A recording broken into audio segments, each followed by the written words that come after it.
Horlicks Network 18, Mission Poshan, Bhavishya Roshan.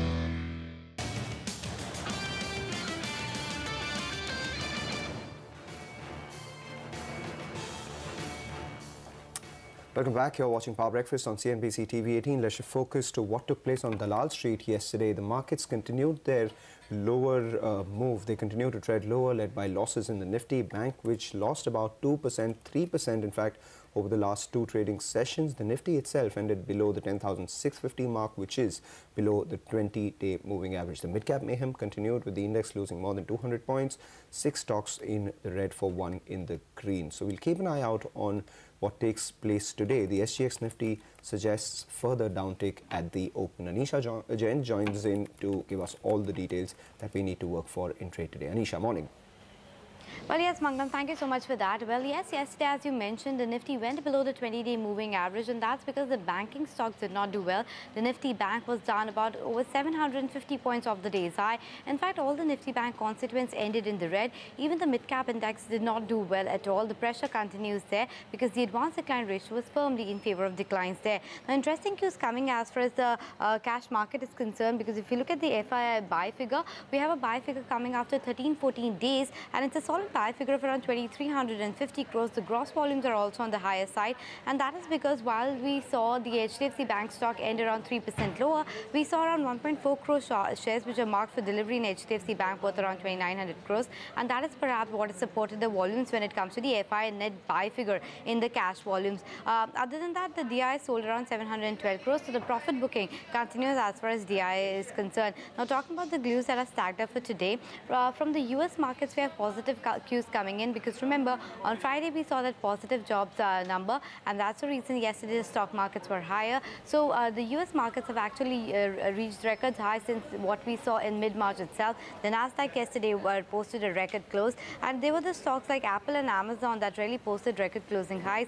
Also, all-time highs seen on the likes of Electronic Arts as well as Netflix. Walmart and Target were other stocks that were high as well. However, Trump tweeted about a whole host of issues. It was the 500th day for him in office, and there were a lot of tweets regarding trade wars as well as pardoning himself. But trade concerns actually continue, because remember, there's a G7 meeting later ahead in the week, and the stock markets are watching out for that. Other than that, Asia, we are seeing mixed skew from that, because the Nikkei was higher, but other than that, the likes of Kospi, etc. were lower. Important levels to watch out for trade today. We have Nifty 20-day moving average at 10,660, the 100-day moving average at around 10,550. Traders expect that we'll move in a narrow range of around 100 points, because remember, the big Q will actually come tomorrow in terms of the RBI monetary policy decision, which is already underway. So we'll watch out for that. Okay. Anisha, what about stocks in focus today? Well, Ekta, something that you have been telling us about. So Biocon and Mylan have finally received the US FDA nod for the biosimilar pegfilgrastim. So that will be in focus. I expect you to tell us more about that later. But other than that, a negative news coming in on PNB, wherein Fitch has downgraded the viability rating to B. Now, they have also maintained the rating watch as negative. IT companies might remain in focus, because remember, the rupee entered yesterday at 67.11 versus a Friday close of 67.06.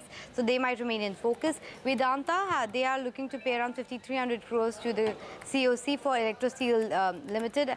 The deal closure is subject to the NCLAT order, so we'll watch out for that. Idea Cellular, they have gotten approval to increase the FDI limit in the company to 100%. Remember, this is a very important step when it comes to the merger of Vodafone, and now they expect it to be done in the second half of financial year, calendar year 18 rather. Sugar stocks will be in focus, because we learned from exclusive sources that Centre is looking to announce 10,000 crore rupees project for sugarcane farmers, something to keep an eye out on. NIIT will be in focus, because they have signed a learning and development agreement with Pitney Bowes. The Wiesmann Forex will be in focus as well, because they have approved a buyback at the rate of 702 per share. And lastly, Maruti Suzuki, sale numbers have been strong in the month of March and April, and now we have seen a solid production figure in the month of May as well. Back to you. All right, Anisha, thanks a lot for that. We will keep an eye out on all those stocks, but we'll take a short break, come back. It's a big day for pharmaceutical stocks, as Biocon gets a US FDA nod for cancer drug biosimilar pegfilgrastim. More details on Biocon when we... The stock on our radar today will be Biocon, because the US FDA has approved Biocon Mylan's application for biosimilar pegfilgrastim. Ekta, you've been telling us about this. This is a big positive for the industry as a whole. The company, of course, but the industry as a whole? Well, for the company, for I think the whole biosimilar opportunity that the US probably has at this point in time, and as well as for India. It's a huge feat for a for an Indian company to get a second biosimilar approval just in the span of a couple of months. Remember that Biocon and Mylan had received approval for the breast cancer drug trastuzumab or Herceptin just a couple of months ago. Now, this is the second biosimilar application that they had in the pipeline, which is basically also used for cancer. And it is also the first biosimilar that is approved for this particular drug in the US. So remember, for a biosimilar, you cannot, it's not the exact version of a drug, but it is basically in lieu of. So you can change it and use this particular drug, which would be a cheaper version of or rather more affordable version of Neulasta, which is already available in the US. Now remember, biosimilars are the next big opportunity versus generic drugs in the US. And for this particular drug, it's a $4 billion market size. So Biocon can probably make up to $60 to $70 million according to analysts. And Mylan has mentioned in the press release that they are anticipating a launch of this particular drug probably in the next couple of weeks. So based on that assumption, maybe Biocon would be the only company to launch a biosimilar version of Neulasta. So there would be limited competition initially, and hence the opportunity could be quite significant for the company. But remember that beyond this, it is also Biocon which is making its niche as a biosimilar opportunity or a biosimilar answer within the entire Indian pharmaceutical space. All right, Ekta, thanks a lot for putting all of that into perspective. So that is a stock we'll keep an eye out for today, and we'll watch out for how this business pans out for them. But let's move on. The RBI Governor Urjit Patel, he has urged the US Federal Reserve to adjust the timetable to shrink its balance sheet to limit the global impact of lesser liquidity. In an article in the Financial Times, Governor Patel warns that the current, and I quote, normalization process could even hurt the global recovery, which could in turn affect the US economy itself. The governor wrote, and I quote again, dollar funding of emerging market economies has been in turmoil for months now. Unlike the previous turbulence, this episode cannot be attributed to the US Federal Reserve's moves on interest rates, which have been rising steadily since December 2016 in a calibrated manner, end quote. And on that note, here's also some opinion from former RBI Deputy Governor Rakesh Mohan and former Vice Chairman of the Niti Aayog, Arvind Panagriyar. I would like to compliment Governor Patel for having written as balanced and scholarly an article that he has written. Having said that, it is somewhat unusual for one governor to be giving advice to another central bank. That's usually, you'll find very, very few instances when such advice is given from one governor to another. However, having said that, I'm glad that he is voicing the concerns of emerging markets, of course, particularly our own country. But I do not expect the Federal Reserve to be particularly concerned with these issues affecting emerging markets or India in particular.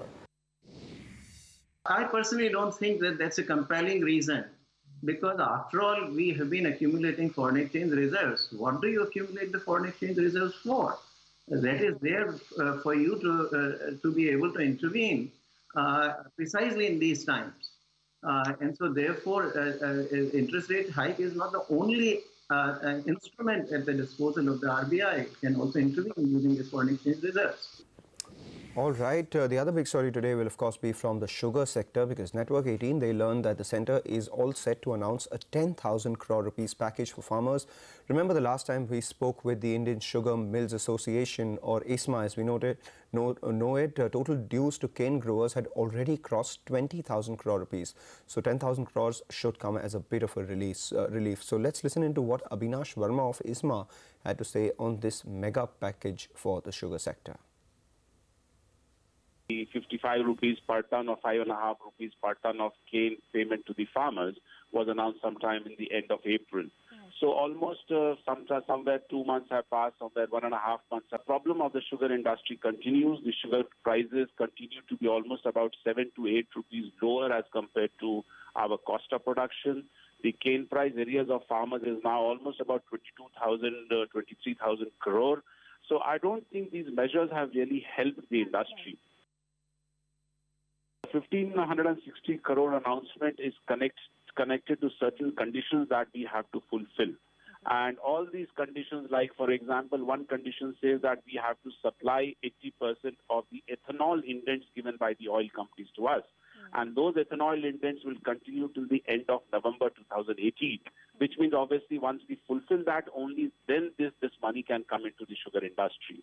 Secondly, they have put a condition which says that we have to fulfill the stock holding limit of February-March 2018. Now, that is a retrospective condition. This announcement of 5.5 rupees came sometime in the end of April, but the condition is of February-March. Now, we can't go back and change the history which has already happened. So because of that, I don't think much has really happened on this front. All right, with that, we'll take a short break, come back. We get you excerpts of an exclusive conversation we had with the former RBI Governor Raghuram Rajan on the interest rates, trade war concerns and global economy, the outlook on that.